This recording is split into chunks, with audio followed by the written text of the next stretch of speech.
Now, I can comfortably say that Bitcoin, Ethereum, and Solana are, in my opinion, the top 3 chains around at the moment. But one of the issues is that they don't really work well with one another. Today, we're going in depth talking about a protocol that's helping to solve all of this.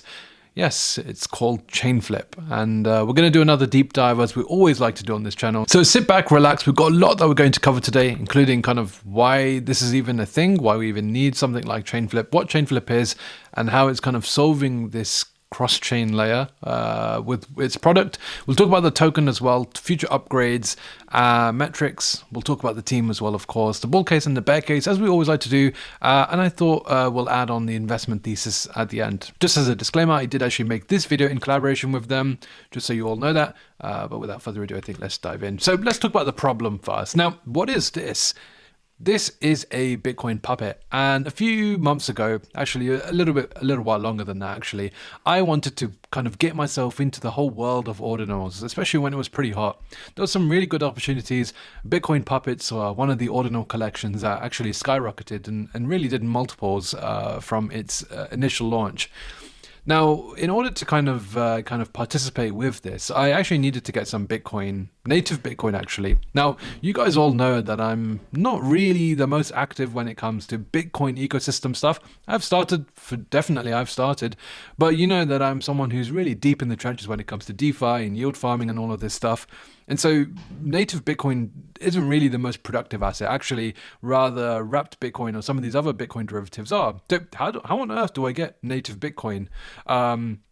Well, I can't use wrapped Bitcoin because I needed it natively. So WBTC didn't work, or any other derivative like TBTC or any of the others, EBTC even.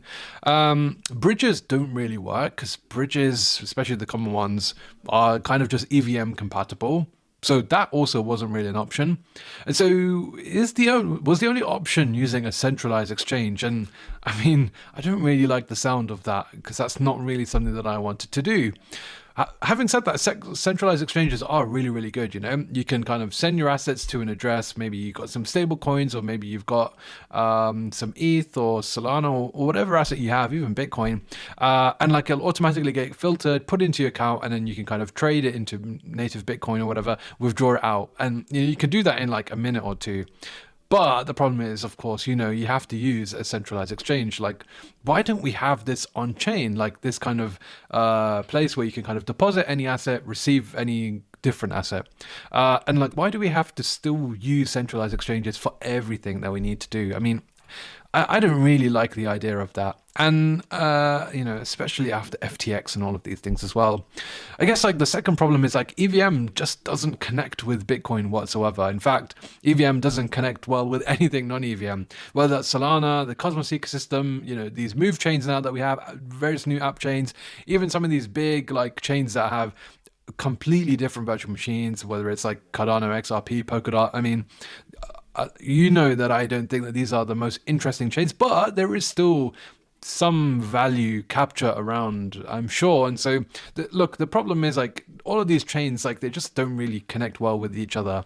And so yeah, especially the big three, you know, the likes of Ethereum, Bitcoin, Solana, you know, they just really don't work. And here I'm just trying to show you DeFi Llama. For some reason this isn't connecting at the moment, but ultimately I'm just going to show like all of the different chains that we have available. There's so many, and if you actually look at some of the volumes that some of these chains have, whether it's like Ethereum and Solana, they're very, very high. The volumes are equivalent to one another even. So really there's a lot of activity happening on all of these chains, but they're not connected with one another. And so the question that I'm posing to you today is, what if we had a cross-chain swap protocol for native assets? Well, we do. It's what I used when I wanted to get into the ordinal scene, and that's what we're going to talk about today. And so that's Chainflip. So Chainflip in itself, you could say it's a cross-chain swap DEX. No bridge, no wrappers, and it works between some of the major chains that we have available, including Bitcoin. So Bitcoin, Ethereum, some of the layer 2s, some non-EVM chains.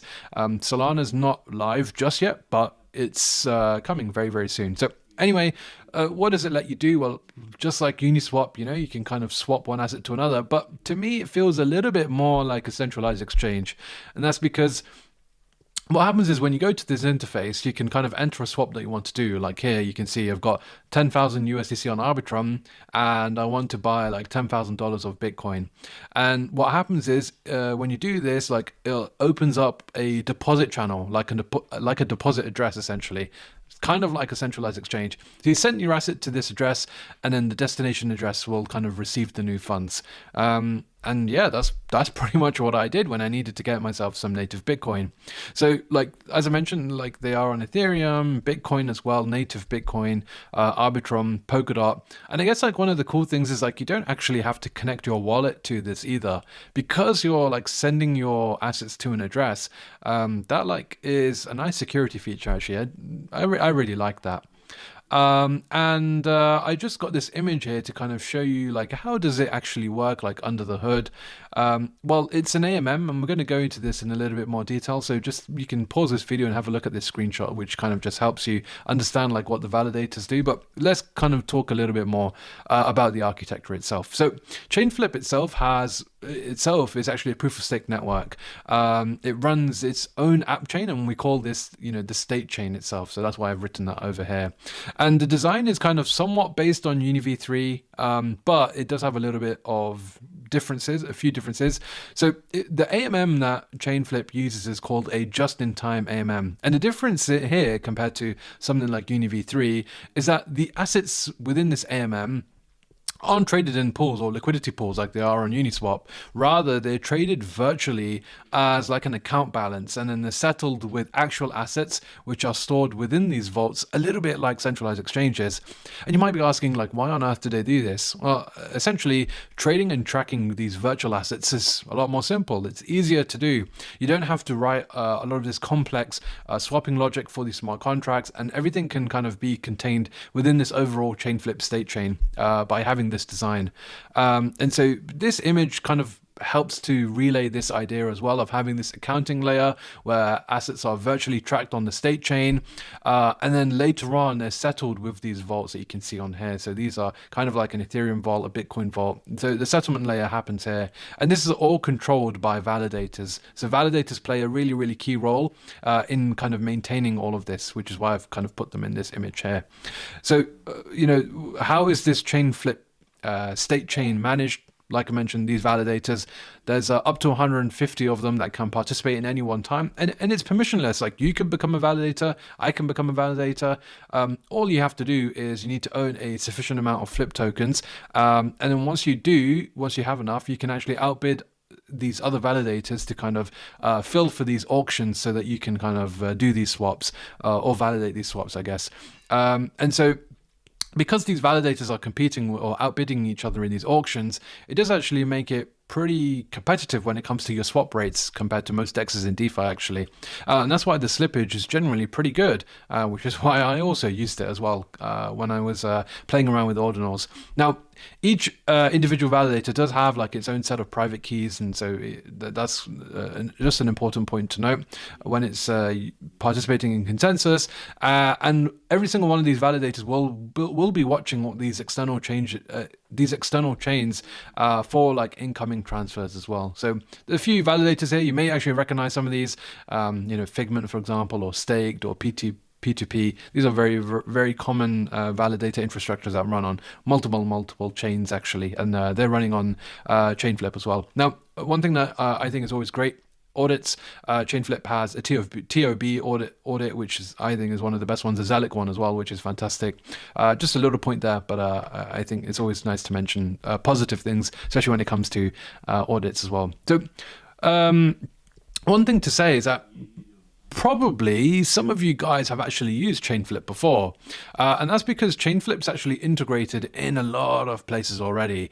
Squid router, so if you've been ever playing around with Cosmos, for example, Axelar as well, and it's also in a lot of aggregators too, like ThorSwap, Rango Exchange, Babylon, and quite a few others as well. There's even like some Telegram bots and things like that. So you may have actually swapped using Chainflip before, and so yeah, just thought I'd kind of mention that as well. So yeah, a lot of infra kind of building with Chainflip as well, especially for these kind of seamless transfers between these different blockchains as well. So yeah, I just thought I'd mention that as well. Now, Of course, we've talked a little bit about the swapping element, how you could swap from one asset to another from these different chains, whether you're on Bitcoin, whether you're on Ethereum, Arbitrum, and kind of having these native assets as well. But I think it's also important to talk about the other side, and those are the liquidity providers. And again, just like on Uniswap v3, anyone can actually become an LP. It works a little bit differently. You do have to actually register to become an LP, and all you need is a little bit of flip tokens, usually around $10, I believe, at current prices. And this is just used for gas. So you can see this right now, $12 actually, when I took this screenshot. So you can fund your account with Flip, and once your account is funded, you can register as an LP. And then what you need to do is you just need to select an asset that you want to deposit to provide liquidity. So if it's USDC or if it's Bitcoin, whatever asset it is, you'll have a deposit channel open for you, and yeah, you can just deposit the asset there, and that will be in your portfolio, you could say, in your LP account. Now, LPs can make a range of different orders. No pun intended, but range orders and limit orders. Range orders can be open for any pair, just kind of a little bit like UniV3. You kind of open, based on a price range, essentially. You can kind of put a top price and a bottom price, kind of exactly like UniV3, I guess. And you can always update or close these orders at any time for any given pair.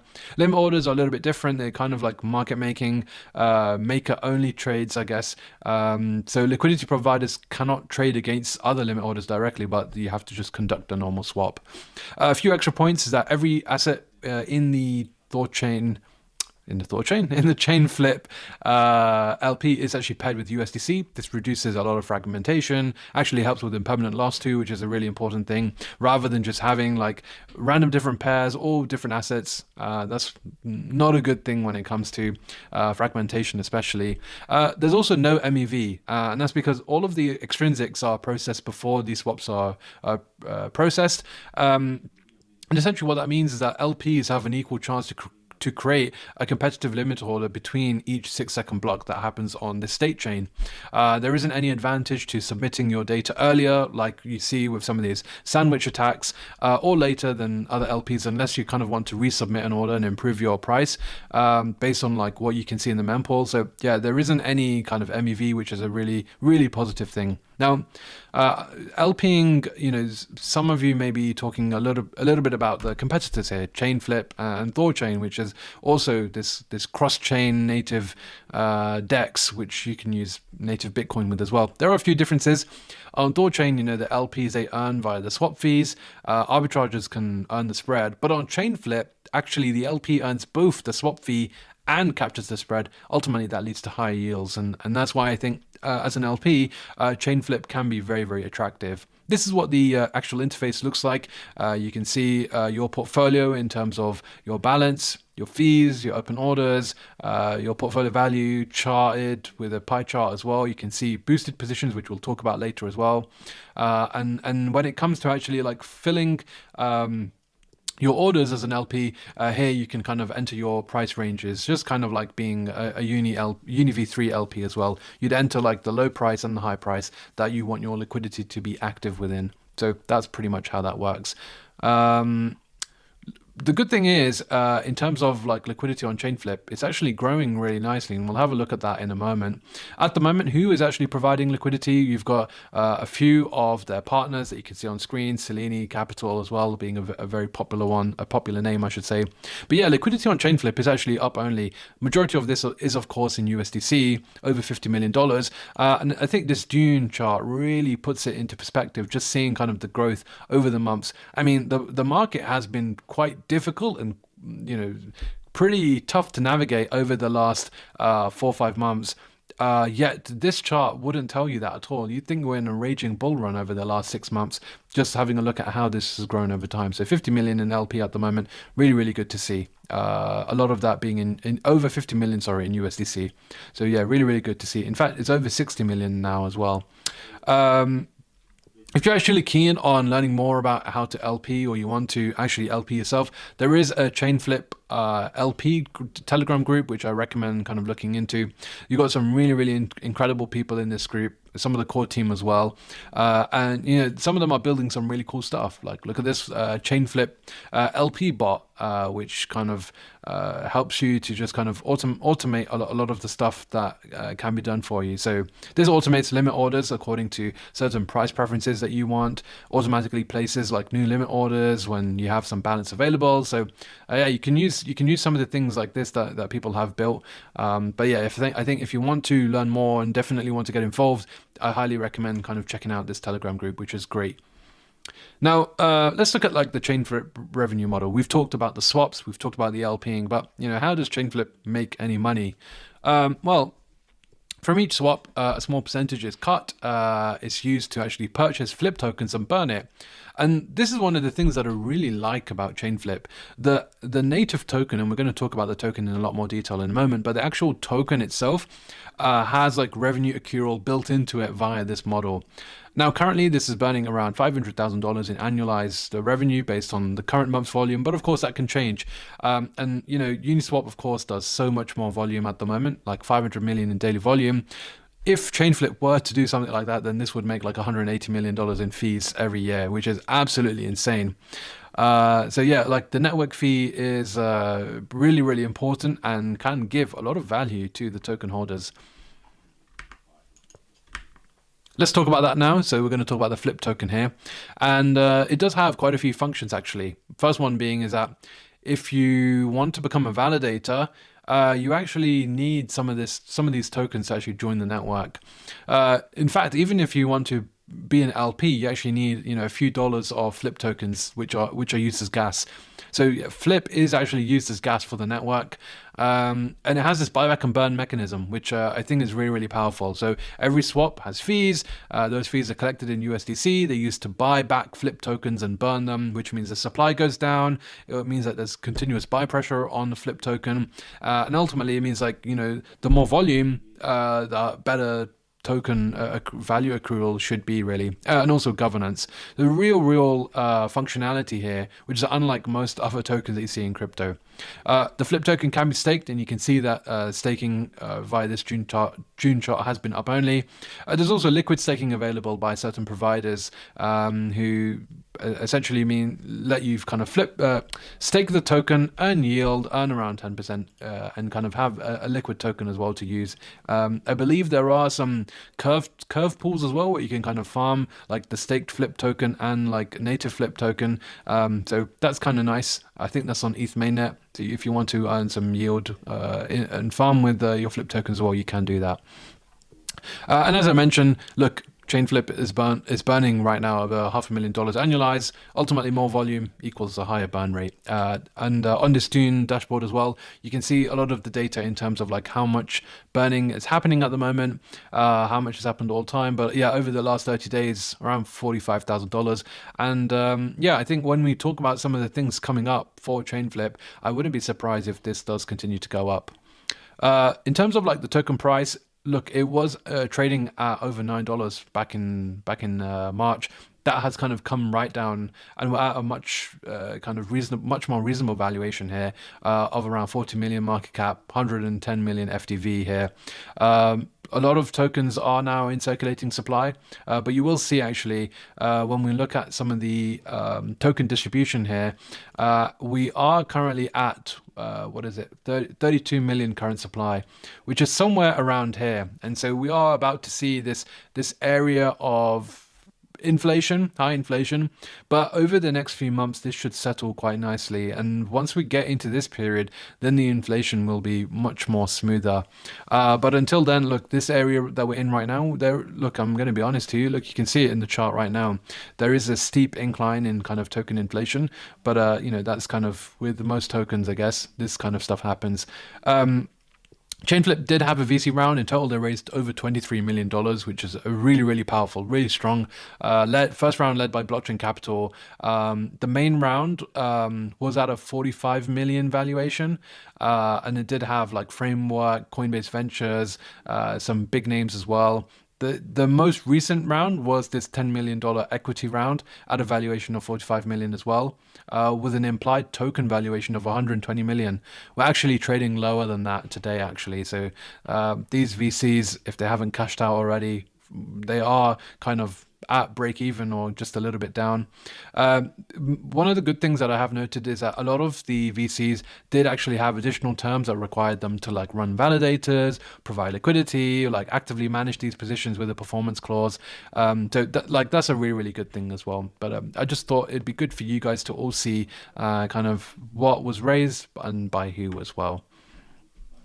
Looking at the metrics, this was actually built, this Tune dashboard was built by the team. But yeah, some really good stuff regarding like the validator cost at the moment, which actually does cost quite a fair amount, $275,000 to become a validator. And of course, like how much you're able to earn from this as well. But also like just in terms of like looking at like the total volume, you can see that number of swaps, especially in the last few months, have started to uptrend again, which has been really good to see. Here, I think you can kind of visualize this a lot better when you look at like swaps per week. Really, over the last few weeks, you've seen a massive increase in like the number of Bitcoin swaps. Pretty much a couple of weeks ago, seeing like the highest number of Bitcoin swaps that Chainflip's ever seen before.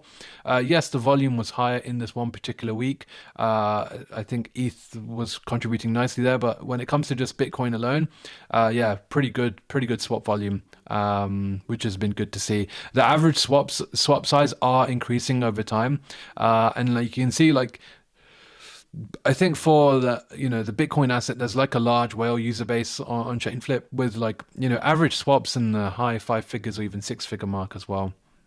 I think you can see that here as well. Really, some really high kind of swap sizes, and you can see that's kind of increasing as well. This is in terms of US dollars, so you can see like the average number of swaps that are happening are kind of increasing in, especially in terms of volume. Currently annualized volume is around $700 million. This is stats from July of this year. So you can see like the number of monthly swaps and volume. I think that this is still a little bit low, and I think there's plenty of room for them to grow here. But I think there are a number of catalysts that are really going to help to increase the volume, and we'll talk about them now when we talk about the future of Chainflip.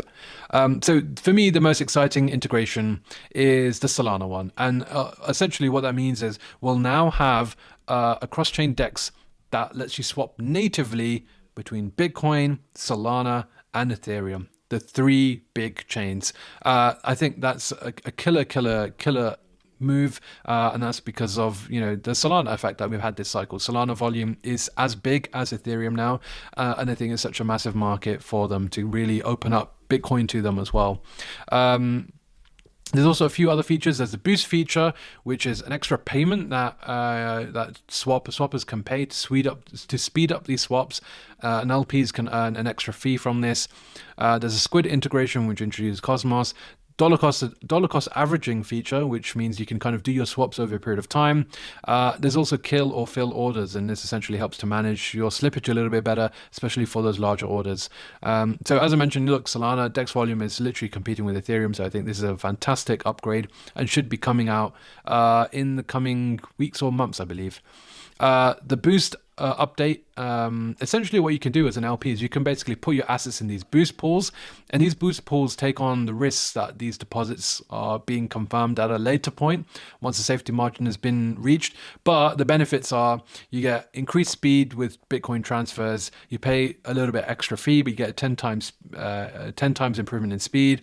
The LPs fill these just-in-time swaps more reliably, they rebalance faster, overall pricing improves, and then retail, you and me, we can earn some extra yields from the guys who are paying to boost their Bitcoin deposit speed. So I think overall it's really nice. I think you can really see here, like when you're using boost, like you can really save a lot of time here. I mean, some of the fastest speeds here, you're talking about 20 seconds, 30 seconds, whereas normally if you're going from Bitcoin to ETH, this can take 20 minutes even at best. So I think this is a really, really cool feature, and I think this and Solana, I think for me, are some of the big ones that are really going to help, especially dollar cost average as well, to really improve the volume that Chainflip has.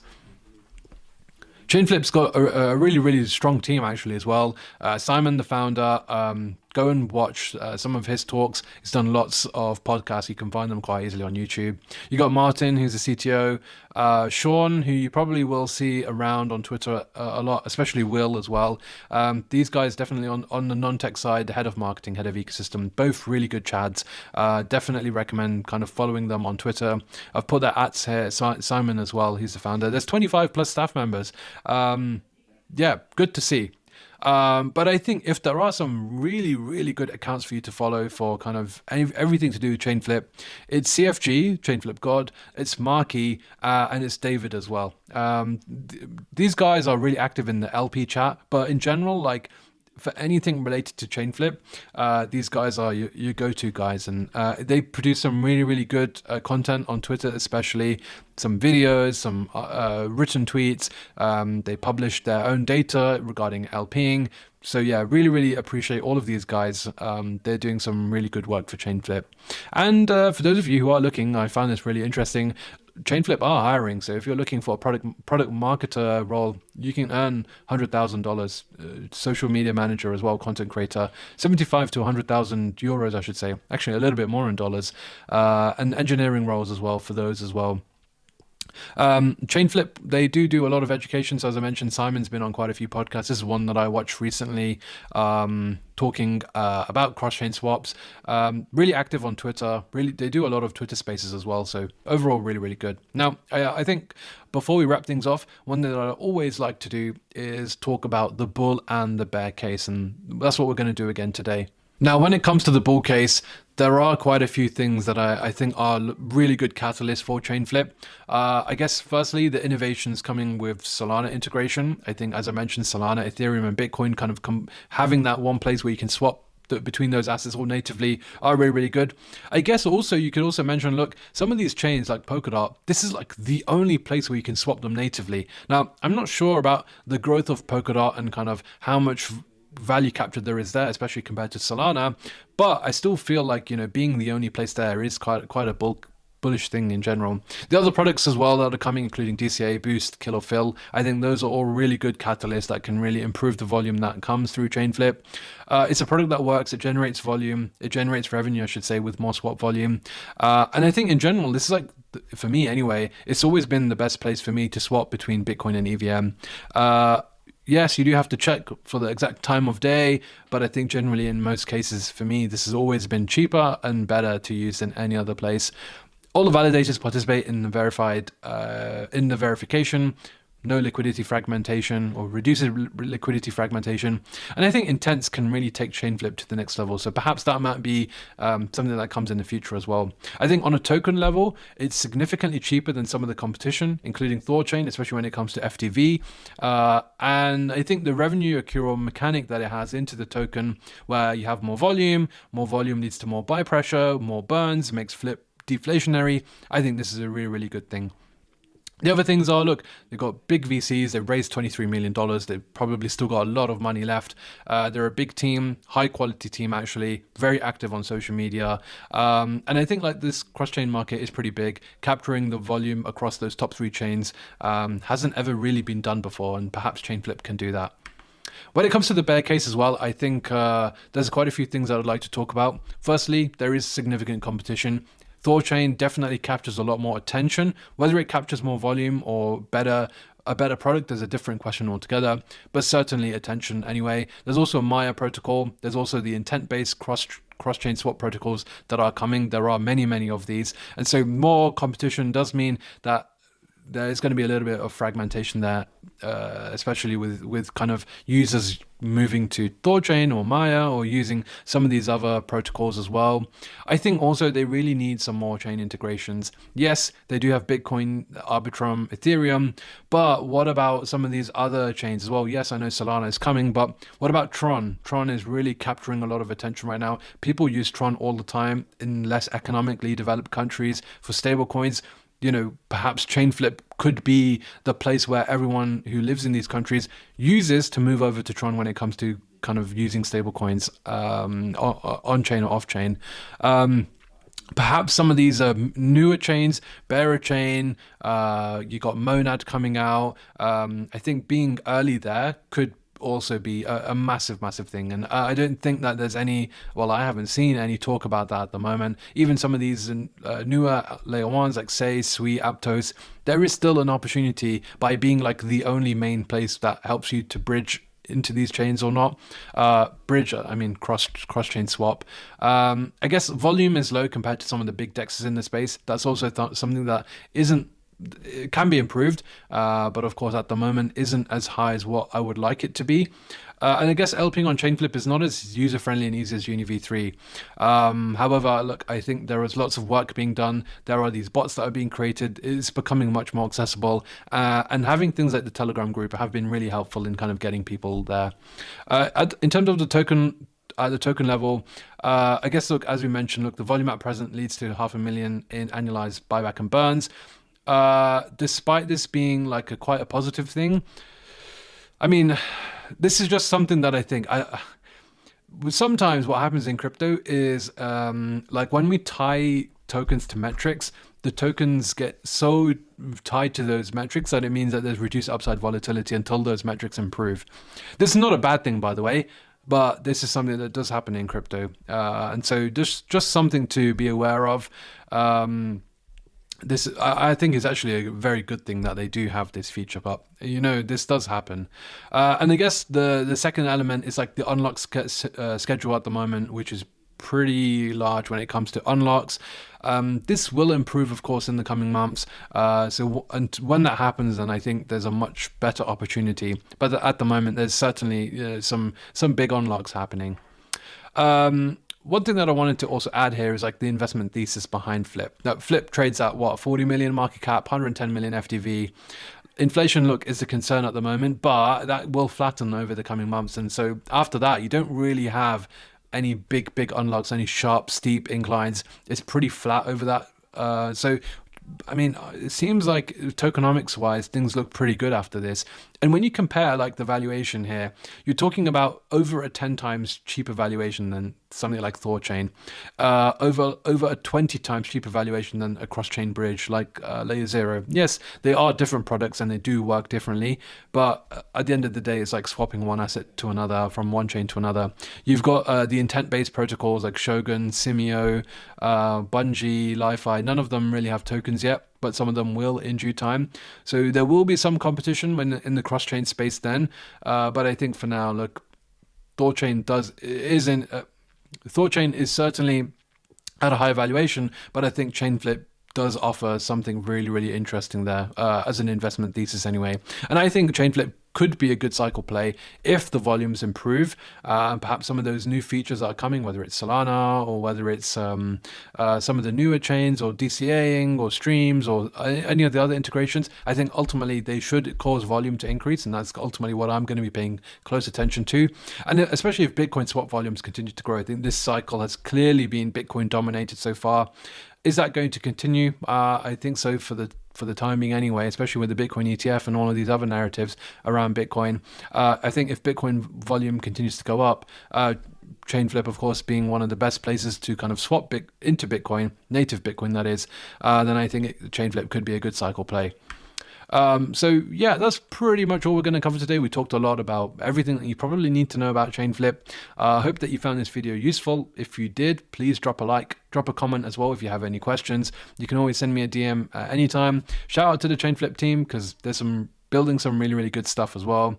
You can kind of follow them on Twitter as well. But yeah, smash the like button, subscribe to the channel, and we'll be back with plenty more educational content in the future.